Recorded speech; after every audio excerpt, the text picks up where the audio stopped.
반갑습니다. 다니엘 청년부 여러분, 백재승 목사입니다. 네, 세상을 사는 그리스도인이라는 책을 가지고 우리가 계속해서 살펴보고 있습니다. 어느덧 이 책의 이제 마지막 부분에 다다랐는데요. 이제 3장밖에 남지 않았습니다. 여러분들과 살펴볼 장은 이제 9장, 그리고 10장, 11장 이렇게 남아 있는데요. 오늘은 다니엘서 9장을 함께 살펴보고자 합니다.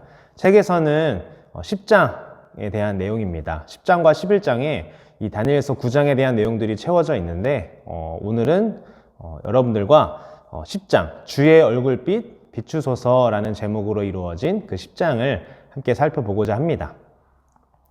다니엘서 본문은요, 다니엘서 9장 11절에서 19절에 대한 내용입니다.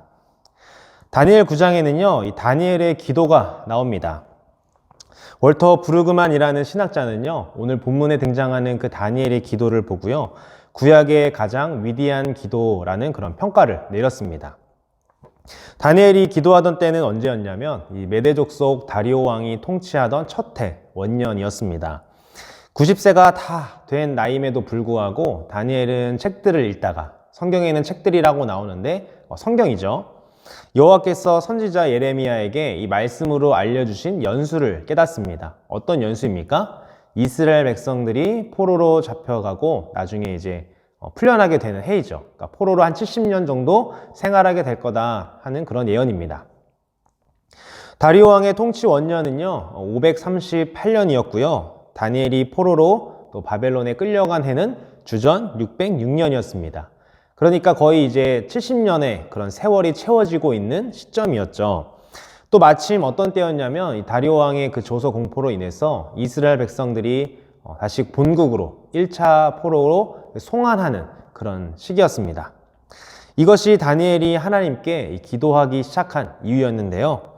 성경을 읽다가 하나님이 주신 그 약속을 확인하고 다니엘이 기도하게 된 것입니다. 무엇을 위해 기도했습니까? 이스라엘 백성들의 회복과 구원을 위해서 기도한 것이죠. 그런데 생각해보면 힘들게 굳이 기도하지 않아도 하나님이 약속을 했고 예언을 하셨다면 그대로 이루어질 것인데 다니엘은 왜 도대체 늙은 몸에도 불구하고 기도를 했을까요? 이슬람에는 이 인샬라라는 그런 말이 있는데요. 이 인샬라라는 말의 뜻은 무엇이냐면 신의 뜻, 그 뜻이 이루어질지어다 라는 이런 뜻을 가지고 있습니다. 이것을 잘못 사용하면 어떻게 됩니까? 운명론으로 전락해 버리게 되는 것입니다.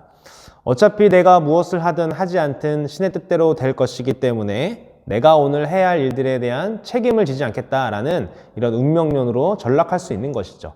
그러니까 나는 노력도 하나도 하지 않고 하나님의 뜻대로 될 거야 라고 말하는 것과 똑같은 것입니다. 그러나 다니엘은요, 운명론을 따르지 않았고 내가 할 수 있는 일은 아무것도 없다라고 생각하지 않았습니다. 그래서 노인의 몸이었지만 다니엘은 주님께 나아가 무릎을 꿇고 엎드려 기도한 것이죠. 예수님이 우리에게 가르쳐 주신 그 주기도문처럼 하나님의 뜻이 이 땅에 이루어지기를 매일 기도하며 하나님의 역사를 구했던 것입니다. 오늘 우리가 처한 상황에서 이 모든 것 위에 하나님의 뜻이 이루어지도록 기도하고 또 그 뜻을 구현할 책임을 맡은 자로서, 그 책임을 실행할 자로서 합당한 삶을 살아내는 것이 오늘 이 시대에 우리가 감당해야 할 일인 줄 믿습니다. 우리는 다니엘의 기도를 통해서 여러 가지를 배울 수가 있는데요. 먼저는 다니엘은 기도의 대상이 누구인지 정확히 알았습니다. 다니엘은 크시고 두려우신 하나님, 그리고 언약을 지키시고 인자를 베푸시는 하나님이다 라고 고백을 하죠. 성경을 통해서 하나님이 어떤 분인지 다니엘은 알고 있었습니다. 성경이 말하는 그 하나님께 다니엘은 기도한 것이죠.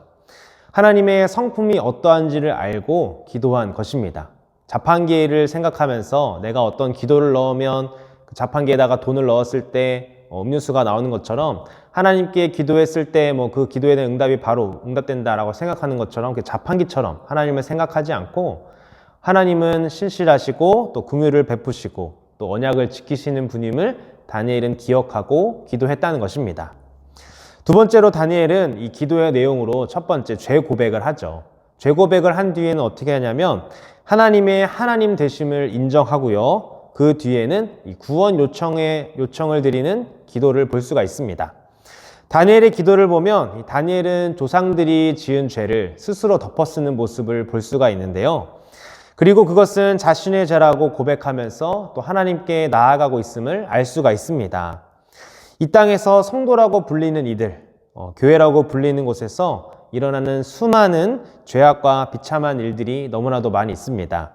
이것들을 끌어안고 하나님께 우리라는 이름으로 나아가 주의 은혜를 구하는 우리가 되어야 할 것입니다. 다니엘처럼 말이죠. 이스라엘 백성들이 지었던 그 죄, 조상들이 지었던 죄를 자신이 지은 죄처럼 하나님께 구하는 것처럼 우리도 하나님 앞에 우리의 공동체의 죄, 또 우리 교회의 죄, 또 우리 나라의 죄를 내 죄인 것 마냥 그렇게 슬퍼하고 아파하면서 주님께 나아가야 한다는 것입니다. 세 번째로 다니엘은 하나님께서 이스라엘 백성들에게 내린 징계가 당연하다, 정당하다, 합당하다라고 말을 합니다. 하나님은 이스라엘의 남편이 되고 또 이스라엘은 하나님의 아내가 되어서 서로에게 약속을 했습니다.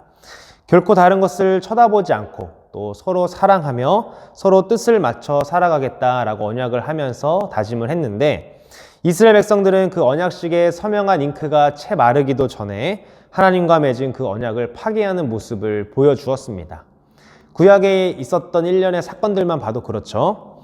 그래서 그대로 두면 이 사망의 길로 가기 때문에 하나님이 적절한 방법으로 이 당신의 백성에게, 당신의 아내에게 징계를 했다는 것입니다. 히브리서 기자는 하나님이 우리를 치는 것은 또 우리에게 고난과 또 여러 가지 시험들을 주는 것은 우리를 사랑하시며 우리를 아직 아들이라 여기시기 때문이다 라고 말합니다. 아마 사랑하는 자녀를 때리는 그 부모의 마음이 더 아픈 것처럼 우리를 때리시는 그 하나님의 손도 떨릴 것이고 또 하나님의 얼굴도 고통으로 일그러질 것입니다. 왜냐하면 우리를 사랑하기 때문이죠. 자기의 자녀를 사랑하기 때문에 그 자녀를 훈계하고 양육하는 것처럼 하나님도 우리를 사랑하시기 때문에 자신의 백성을 훈계하고 양육하시는 겁니다. 마지막으로 다니엘은 하나님께 무엇을 기도하냐면요. 하나님의 은혜와 긍휼을 기도합니다. 자신들이 어려움을 겪는 이유는 하나님께서 우리에게 얼굴을 돌렸기 때문이라고 말합니다. 그래서 언약의 근거에서 이 사랑을 베푸시는 그 하나님의 긍휼을 호소하고 있는 것이죠. 주의 얼굴을 우리에게 돌려주소서라고 기도하는 것입니다. 그런데 그것이 우리를 위한 것이 아니라 하나님을 위한 것이라고, 하나님 자신을 위한 것이라고 다니엘이 기도하고 있습니다. 무슨 뜻입니까? 이스라엘과 언약으로 맺어져 있는 그 하나님, 여호와 하나님의 이름의 이 명예를 지키기 위해서라도 주님 이 기도를 들어주세요 라고 고백을 하는 것이죠. 이것이 우리가 하나님께 이 시대의 모든 고통을 가지고 나아가 기도할 수 있는 근거입니다. 우리가 기도할 수 있는 그 근거는 바로 이것이죠. 여호와의 헤세드의 사랑과 여호와의 이름의 명예에 달려 있는 것입니다. 주님의 사랑을 의지해서 우리가 기도하고 또 우리를 위한 것이 아니라 하나님 자신을 위해서, 하나님의 명예를 위해서 기도하는 것입니다. 여러분은 기도를 믿고 있습니까? 기도하면 하나님께서 내 기도를 들으신다라는 사실을 믿고 있습니까? 다니엘은 기도를 믿었습니다. 그 기도에 자신의 생명을 포함하여서 이 모든 것을 걸었죠. 그가 평생을 두고 시간을 정해 이어갔던 그 기도문을 우리는 다니엘서 9장에서 볼 수 있습니다. 언약에 매이신 우리 하나님께 그 언약의 이름을 들고 나아가길 바랍니다. 우리 하나님이 이 땅을 불쌍히 여기사 당신의 영광의 얼굴빛을 이 황폐한 땅에 비춰주시기를 구하길 바랍니다. 주께서 들으시고 그분의 역사를 행하실 것입니다. 여러분의 삶을 또 생각하면서 또 여러분의 가정을 생각하면서 우리 광연교회를 생각하면서 또 나라와 민족을 생각하면서 기도의 무릎을 꿇는 우리 다니엘 모든 청년들 되기를 예수님의 이름으로 간절히 소망합니다. 적용 질문은 이겁니다. 우리의 기도에 다니엘의 기도를 반영한다면 어떤 기도가 될까요? 라는 질문인데요. 구체적인 이런 보기도 좋습니다. 이 기도의 형식인데요. 기도는 어느 시간에 할 것이며 또 기도의 장소는 어디서 할 것이며 기도는 얼마나 할 건지 이제 분량에 대한 그런 부분도 한번 생각해 봤으면 좋겠고요. 그리고 나는 어떻게 기도할 것인가 오늘 봤던 다니엘 9장에 나온 다니엘처럼 기도할 것인가, 아니면 나는 다른 내용을 가지고 기도할 것인가, 그렇게 여러분들이 한번 고민해 봤으면 좋겠습니다. 우리가 늘 기도할 수 있는 근거는요, 우리가 어떤 자격을 갖췄고 하나님께 무엇을 맡겼기에 우리가 기도하는 것이 아니라, 나는 아무것도 없고 또 내가 할 수 없기에 하나님의 은혜와 긍휼을 구하는 존재, 또 하나님께서 사랑하시는 자녀임을 기억하고 또 그 하나님이 어떤 분인지를 알기에 우리가 주님께 기도할 수 있고 또 주의 은혜와 사랑을 또 긍휼을 구할 수 있는 것입니다. 여러분의 삶 가운데 늘 기도로 주님과 끊임없이 대화하며 교제하는 그런 여러분의 삶이 되기를 간절히 소망합니다. 네, 이상으로 10강 강의를 마치고요. 이어지는 강의에서 또 만나도록 하겠습니다. 안녕!